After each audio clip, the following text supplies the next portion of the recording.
Hello, everyone, and welcome back to Talks with Joy, the podcast where we explore the wonders above us from shifting winds to swirling storms and everything in between. I'm Joy, your host, producer, and the science communicator for today.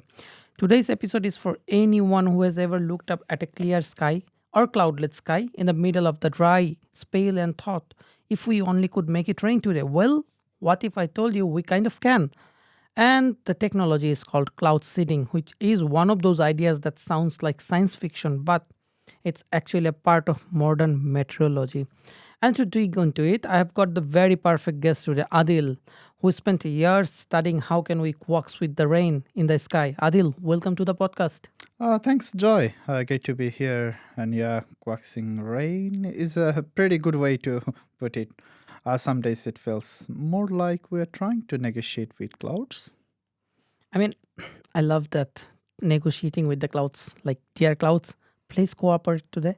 So let's start very simple. What is cloud seeding? Really, I mean, when I first heard about it, I pictured a plane flying through the clouds like a wizard with a wind and shouting, "Rain now!" I wish it were that dramatic. The real process is a bit more grounded, literally. Cloud seeding is about the giving cloud a nudge. Think of clouds, giant floating sponges full of tiny water droplets. Sometimes they just need the few extra particles to help those droplets form into raindrops. Once enough droplets form and they grow heavy, gravity takes over and down comes the rain. Okay, so we are not really making new clouds. We are just helping the shy ones who are already there to do their things more efficiently. Exactly. We cannot seed the cloudless sky. It is not the weather creation, it is a weather encouragement. It's not weather creation, it's an weather encouragement. And I mean, how do we really do that? Are we just tossing some magic particles into the air? There are a few methods. Sometimes planes release the particles directly into the clouds. Other time, the ground-based generators send them up through the atmosphere using wind. Timing is everything. If the humidity or the temperature isn't right, it wouldn't work. Sounds like a high stakes science experiment going in the sky. It is. Uh, Pilots, meteorologists, chemists all have to coordinate. And even then, the clouds might decide, nope, nope, not today. it's like moody teenager clouds. I feel like they have been the divas of the nature, not feeling it today, come back later on. Yeah, that's not far off. But where in this world is it really happening nowadays? Oh, yeah, it's happening all over the world. The United Arab Emirates does it regularly because of their dry climate. Okay, I can recall that I heard somewhere or I have read somewhere that China have used it during 2008 Olympics to reduce pollution and take control Yeah, of rain during hmm. big events. I mean, that's kind of incredible. So, I mean, a small increase in rain can really make big difference. Oh, absolutely, absolutely. Even the study shows the cloud seeding can boost rainfall by 5 to 15%. It doesn't sound like much, but for the drought stricken region, that can mean millions of liters of the water. So, science is literally helping communities to survive, and it in one way I can say that. But I can really imagine that not everyone in the community is thrilled about humans twerking with the weather or nature too much. That's where things get tricky. There are definitely some ethical and environmental concerns. For instance, if you increase the rain in one region, could that mean less rain for another? With the system are connected, so it is not a very simple equation. Right. I mean, in a sense, we can say that it's not really a nature's vending machine. I mean, like you insert silver iodides or dry ice and get rains. Exactly, Joy. Plus, there is a geopolitical angles as well. If one country can influence weather patterns, who gets to decide where it rains? That's wild. I mean, who owns the rain? It's a sentence I would never thought that I would say out loud. Yeah. It is both fascinating and a bit unsettling. But that's why the scientific community emphasizes transparency and the international collaboration. We are not trying to control the nature, just understand and the work with the nature.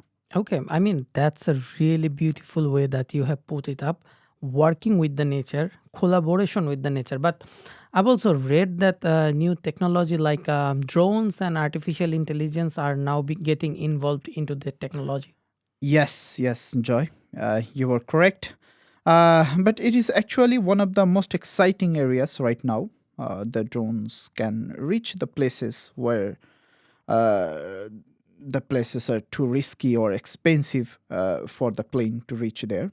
And the artificial intelligence, the AI, helps analyze the data, predicting which clouds are ready to the seed, when to act, and what materials do they use. So basically, with this technology, we are doing precision weather enhancement instead of really controlling the weather. Exactly.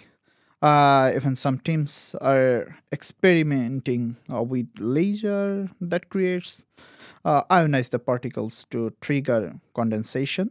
It's the early stage, but it shows how much innovation is happening. So again, we have talked many times about innovation in our podcast, but seems like it's very high tech framing. But even for clouds, that's really fascinating, and I love it. Yeah. We are like the sky gardeners, except our crops fall from the sky. Okay, from scientists to poets. I mean, okay, but picture this: you are standing in a dry desert town. There, the air there is still. There is no movement. The soil is cracked, and a small team of scientists preps their gear up, and then they sends a plane up, releases some dust particles or magical particles into the waiting clouds.